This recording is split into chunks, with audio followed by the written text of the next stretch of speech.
ताजिरों का मखसूस टोला साजिश के तहत सिंध के मैंडेट की तौहीन कर रहा है। जमहूरियत शतरंज नहीं कि किसी भी मोहरे को एक जगह से उठाकर दूसरी जगह रख दिया जाए। अतीक मीर के मुतालबे पर हुकूमत सिंध की तर्जुमान सादिया जावेद का रद्द-ए-अमल सामने आ गया। कहा, मुराद अली शाह की क़यादत में सिंध हकीकी मानों में ताजिर दोस्त सूबा है। अवामी हुकूमत और ताजिर खुशहाली के लिए एक पेज पर हैं।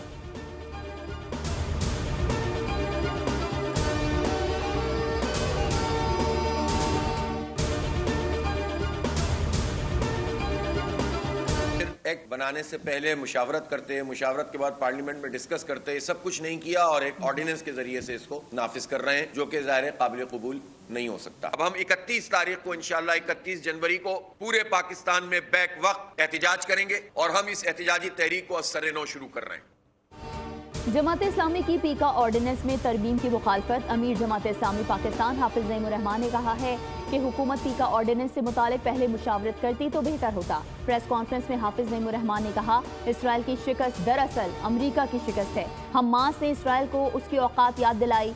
IPPs के मामले पर जमात इस्लामी का 31 जनवरी को मुल्क गिर एहतजाज का ऐलान।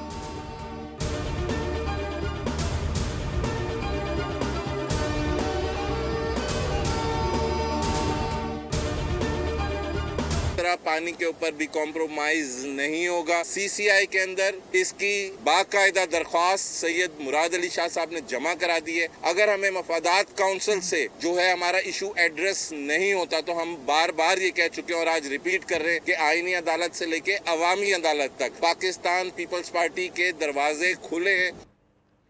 दरिया सिंध से किसी को कैनाल निकालने की इजाजत नहीं देंगे। तर्जुमान हुकूमत सिंध बैरिस्टर अरसलान शेख की प्रेस कॉन्फ्रेंस। कहा, सिंध के हिस्से का एक कतरा पानी किसी को लेने नहीं देंगे। सिंध हुकूमत ने मुतालिका प्लेटफॉर्म पर रुजू कर लिया है। चोलिस्तान कैनाल निकाले जाने के खिलाफ भरपूर एहतजाज करेंगे।